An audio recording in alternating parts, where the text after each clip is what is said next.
godātais domas priekšsēdētāja kungs, cienījamie un mīļie skolotāji. Šajā mapītē ir mana oficiālā uzruna. To jūs izlasīsiet pēc tam.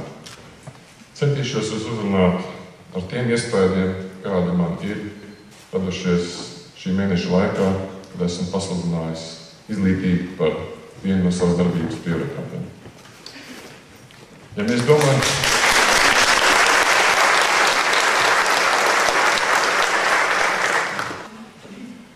un ja šobrīd par izglītības sistēmu ir daudz kritiskas piezīmes, tad nevajag par viņām apvainoties, bet vai saprast, ka mēs dzīvojam līdz laikam. Un ir dažas lietas, kas izglītības sistēmā ir labas, un dažas, kas nav vairs labas. Man ir pārsteidz viens fakts, ka jūs nediskutējat par tādu lietu, kas tuvojās neizbēgami. Vienā vai otrā formā. Tā ir teritoriālā reforma. Tad administratīvā reforma, kur nesīs līdz pagasta apvienošanos, teritoriāls, jaunas struktūras un neizbēgamas. Jums jāsaprot, ka jūs esat viens no šiem struktūra elementiem. Un ciemoties pagastā, protams, ir patīkami dzirdēt, ka skolotājs ir tas, kas veido šo kultūras vidi.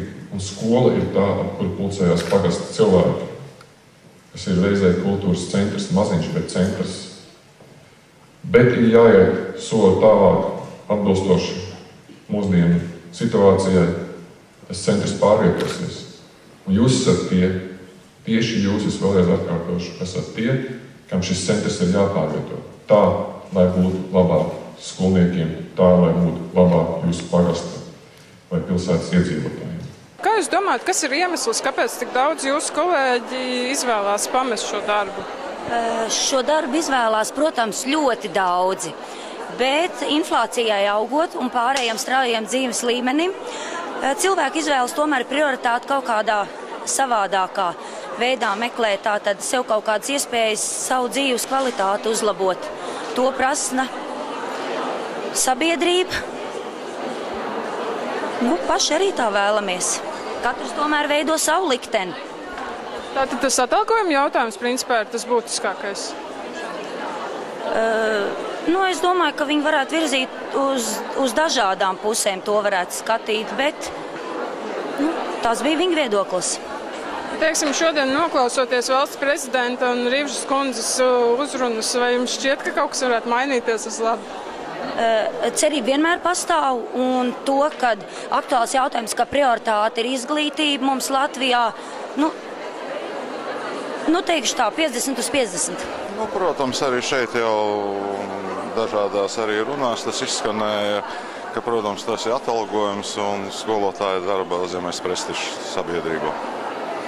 Un, protams, biznesa struktūrās skolotājs ar augstāku izglītību vai pat vairākām izglītībām atradīs daudz labāk atalgotu darbu. Jā, bet mums ir jums arī tika prezentēts tas valdības piedāvātais atalgojuma palielinājuma grafiks. Kā jūs to vērtējat? Jā, bet viņš krietni atpaliek no tautsaimniecībā vai biznesa struktūrās šī algu paaugstināšanas grafika, un līdz ar to tas ir vēl krietni par mazu.